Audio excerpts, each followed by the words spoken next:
kami dari kelompok 1 kelas 6D Akuntansi Manajerial dengan saya Gustiono Manipapadla Subakti dan teman-teman saya. Saya Komang Nia Yamra Putri. Saya Yukomang Wisnu Adiputra. Dan saya Ani Putusani Ayu Pratiwi. Let's go! Let's go! Kami akan membahas analisis perilaku konsumen dengan fokus pada pasar seni Sukawati Bali menggunakan pendekatan atribut. Jadi, video ini bertujuan untuk memberikan wawasan kepada konsumen dalam memilih produk berdasarkan atribut yang dianggap penting bagi mereka. Pasar Seni Sukawati merupakan salah satu tempat yang terkenal dengan kerajinan tangan dan produk seni tradisional Bali. Nah, dalam video ini kami memilih 2 atribut utama yang akan kami analisis terkait dengan pembelian tas. Atribut pertama adalah preferensi konsumen yang meliputi desain tas, fungsi tas apakah untuk belanja, hadiah atau formal, dan ukuran tas maupun serta gaya pribadi konsumen. Lalu atribut yang kedua adalah kualitas bahan tas yang berkisar antara tas berbahan kanvas yang lebih sederhana, tas rotan dengan kualitas menengah, dan tas kulit atau batik yang lebih premium. Kami juga akan mengelompokkan tas berdasarkan frekuensi pembelian, sering dibeli, kadang dibeli, dan jarang dibeli.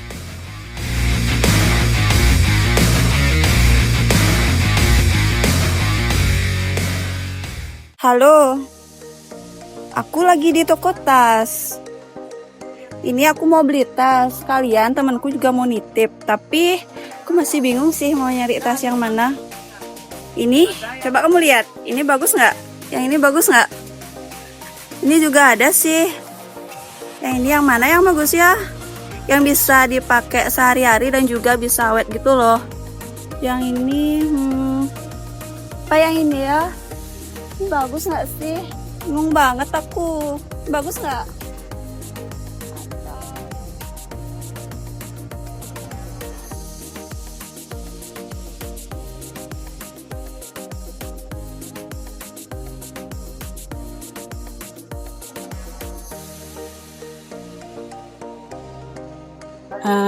Permisi kakak. Iya.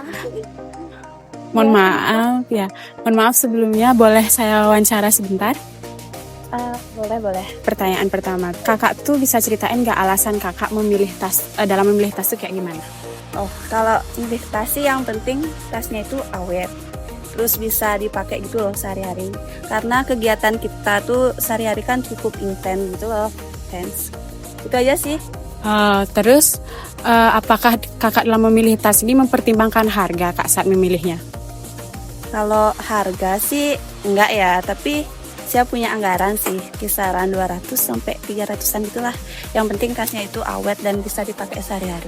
Meskipun harganya tersebut mungkin lebih mahal kak, kakak memilih tas ini karena sesuai dengan anggaran dan kualitas bahannya yang lebih tahan lama. Iya, ya seperti itu sih, bisa dibilang seperti itu. Yang penting tasnya itu awet, bisa dipakai, apalagi tasnya itu bagus gitu loh, kayak gini bagus nggak sih? Bagus sih kak. Juga sesuai sama anggaran gitu. Cocok dah. Oke, baik kak, terima kasih ya kak ya. Ini namanya tas apa ya, Tas Ibu? rotan namanya Tas nih, rotan bahannya berarti. dari rotan. Oh, bahannya dari rotan. Untuk harganya ini berapa, Harganya Bu? ini 100. 100. Ya. Untuk kualitasnya ini bagus berarti, Bu ya. Bagus Kalau ini. rotan tuh tahan lama. Ya, tahan lama. Tahan Dek. lama. Oh. Kalau untuk tas yang ini kulit nih, Dek. ini kulit. Ya. Oh. Ini bagus nih kulitnya. Kulit apa ini, Bu? Kulit sapi nih, Dek. Oh, kulit sapi. Mm-mm. Untuk harganya, Harganya Bu? ini mahal, Dek, 350. Oh, 350.000. Ya. Soalnya dia gede. Kulit bahannya. Kulit. Yang ini baru murah nih, Dek. Murah. Bahannya belacu, harganya Belacu. 20.000. Belacu tuh apa, Bu? Belacu Kayak kayak kanvas gitu. iya, ya? kayak Oh, kanvas. Kan ada kain-kain celana aja bahannya Oh. belacu juga. Ini murah nih 20.000. 20.000 Ya. satunya ya, Bu Ya. ya. Tapi banyak motifnya. Yang sering dibeli yang mana gitu? Yang sering dibeli ini kalau yang sering tamunya dibeli. ya harganya kan Karena murah. Ya. Oh. Berarti yang jarang dibeli yang Ya ini Tapi emang kalau kualitasnya kalau paling- tamunya gini kepingin ada tamunya gini pasti mau. Tapi deh. kualitasnya ini paling bagus, Ya ini Bu. paling bagus deh. Tapi ini harganya paling murah, Ya, makanya sering dibeli. ya. Oh, ya. Terjangkau harganya terjangkau. deh ya. Terima kasih, Ya, Bu. ya. Sebelum lanjut ke pembahasan, di sini saya akan menjelaskan sedikit terkait perilaku konsumen dengan pendekatan ordinal. Teori perilaku konsumen adalah studi tentang bagaimana individu, kelompok, dan organisasi memilih, membeli, menggunakan, dan mengevaluasi produk atau jasa untuk memuaskan kebutuhan dan keinginan mereka.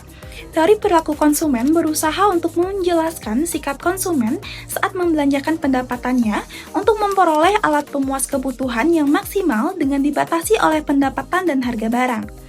Dalam memenuhi kebutuhan, konsumen harus melakukan suatu pilihan karena kebutuhan setiap konsumen sangatlah banyak dan beragam. Tetapi sumber daya yang dimiliki sangatlah terbatas, sehingga dalam teori perilaku konsumen terdapat dua cara yang digunakan untuk menentukan kepuasan konsumen, yaitu pendekatan ordinal dan pendekatan kardinal. Dalam video ini, kami menggunakan pendekatan ordinal di mana pada pendekatan ini menyatakan bahwa tingkat utilitas tidak dapat diukur secara kuantitatif, melainkan hanya dapat dibandingkan satu sama lain. Oleh karena itu, pendekatan ini lebih menekankan pada preferensi konsumen dengan menyusun peringkat atau urutan kombinasi barang yang dikonsumsi. Dalam kasus ini, Febri sebagai konsumen memutuskan untuk membeli 3 tas dengan pilihan, yaitu tas kanvas dengan harga Rp20.000, tas rotan dengan harga Rp100.000, dan tas kulit dengan harga Rp350.000. Grafik ini menggambarkan ilustrasi berbagai jenis tas khas Bali berdasarkan dua atribut utama, yaitu preferensi konsumen dan kualitas bahan. Di mana dalam grafik tersebut, sumbu Y merepresentasikan tingkat preferensi konsumen terhadap masing-masing jenis tas, sementara sumbu X menunjukkan kualitas bahan dari setiap jenis tas.